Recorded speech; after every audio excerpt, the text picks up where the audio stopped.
തമിഴ്നാട് പന്തല്ലൂരിൽ 3 വയസ്സുകാരിയെ കൊലപ്പെടുത്തിയ പുലിയെ വനംവകുപ്പ് മയക്കുവെടിവെച്ചു. ഉച്ചയ്ക്ക് 2 മണിയോടെയാണ് വനംവകുപ്പ് ദൗത്യസംഘം മയക്കുവെടിവെച്ചത്.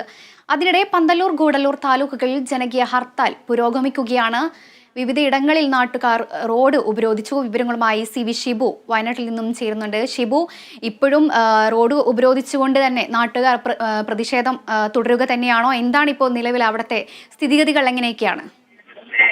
അഭിന, നാട്ടുകാർ പ്രതിഷേധത്തിൽ തന്നെയാണ്. നാട്ടുകാരുടെ ആഹ്വാനം ചെയ്ത വിവിധ രാഷ്ട്രീയ പാർട്ടികളും വ്യാപാരികളും ആഹ്വാനം ചെയ്ത ഹർത്താൽ തുടരുകയാണ്. അതേസമയം തന്നെ പുലിയെ 2 തവണ മയക്കുവെടി വെച്ചെങ്കിലും പിടികൂടാൻ കഴിഞ്ഞിട്ടില്ല. ഉടൻ തന്നെ പിടികൂടാൻ കഴിയും എന്നാണ് ഒരു പ്രതീക്ഷ. ആദ്യം 2 മണിക്ക് മയക്കുവെടി വെച്ചിരുന്നു. അതിനുശേഷം പിടികൂടാൻ കഴിയാതായതോടുകൂടി 3 മണിക്ക് വീണ്ടും 1 തവണ കൂടി മയക്കുവെടി വെച്ചു. എന്നാൽ പുലി ഇതുവരെയും പിടികൂടാൻ പറ്റിയ സാഹചര്യം അല്ല ഉള്ളത് എന്നാണ് അറിയുന്നത്.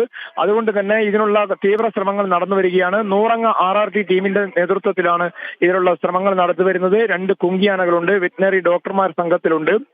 ഏതായാലും ഇന്ന് വൈകുന്നേരത്തിന് മുൻപായി ഈ 3 വയസ്സുകാരിയെ കൊലപ്പെടുത്തിയ പുലിയെ പിടികൂടാൻ കഴിയുമെന്നുള്ള പ്രതീക്ഷയിലാണ് തമിഴ്നാട് വനംവകുപ്പ് അധികൃതർ ഉള്ളത്. നാട്ടുകാർ ഹർത്താൽ നടത്തുന്നതിന്റെ ഭാഗമായി തന്നെ ഇപ്പോൾ വാഹനങ്ങൾ തടയുന്നുണ്ട്. അതുപോലെ തന്നെ കടകളെല്ലാം അടഞ്ഞു കിടക്കുകയാണ്. പല സ്ഥലങ്ങളിലായി വാഹനങ്ങൾ തടയുന്ന ഒരു സാഹചര്യമാണ് രാവിലെ മുതൽ ഉണ്ടായിരുന്നത്. ഉപ്പട്ടി പ്രദേശത്തായിരുന്നു പ്രധാനമായും ഉണ്ടായിരുന്നത്. ഇവിടെ 144 പ്രഖ്യാപിക്കുകയും ചെയ്തിരുന്നു. എങ്കിലും 144 പ്രഖ്യാപിച്ചിട്ടും ജനങ്ങൾ പ്രതിഷേധത്തിൽ തന്നെയാണ്.